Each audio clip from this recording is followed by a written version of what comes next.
मुंबईतल्या घाटकोपरमधल्या दुर्घटनेनंतर राज्यभरातील बेकायदेशीर होर्डिंग्सचा मुद्दा पुन्हा एकदा ऐरणीवर आलाय।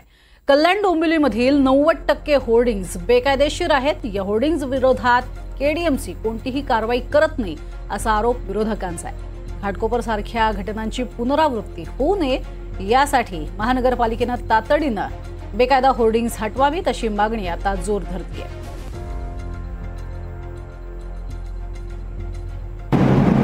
माननीय आयुक्त महोदय, कल्याण डोंबिवली महापालिका डॉक्टर इंदुराणी जाखड मॅडम यांनी मागील आठवड्यामध्येच कल्याण डोंबिवली महापालिकेच्या हद्दीमध्ये सध्या अस्तित्वात असणाऱ्या सर्व अधिकृत होर्डिंगचे स्ट्रक्चरल ऑडिट करून घेणं आणि त्याच्या संरक्षण आणि सुरक्षेच्या बाबतीमध्ये योग्य ती उपाययोजना करण्यासंदर्भात संबंधित होर्डिंग धारकांना सूचित करण्याविषयी कळवलेलं आहे। त्याप्रमाणे महापालिकेकडून कारवाई केली गेली आहे।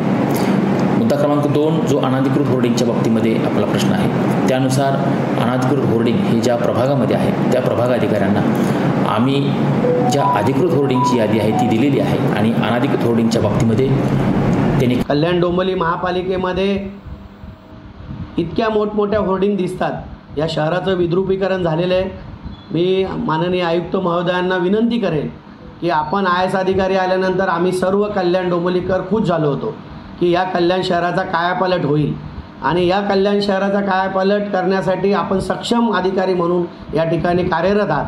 परंतु जे आपले खालचे अधिकारी आहेत ते पूर्णपणे AC कॅबिनमध्ये बसून कामकाज करतायत, रस्त्यावर कोणी उतरत नाही आहे।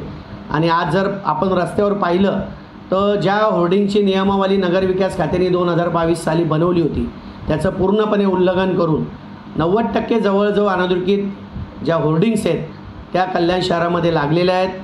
याच्यानंतर कल्याण डोंबिवलीमध्ये जे मुंबईमध्ये घडलं ते घडू नये याच्यासाठी तात्काळ काल मुख्यमंत्री साहेबांनी आदेश दिलेले आहे की तात्काळ ज्या जागेंचे सर्वेक्षण करून त्या कुणाच्या आहेत, किती अनधिकृत आहेत, त्याचं स्ट्रक्चर ऑडिट झालं पाहिजे, अशा प्रकारच्या सूचनासुद्धा दिलेल्या आहेत।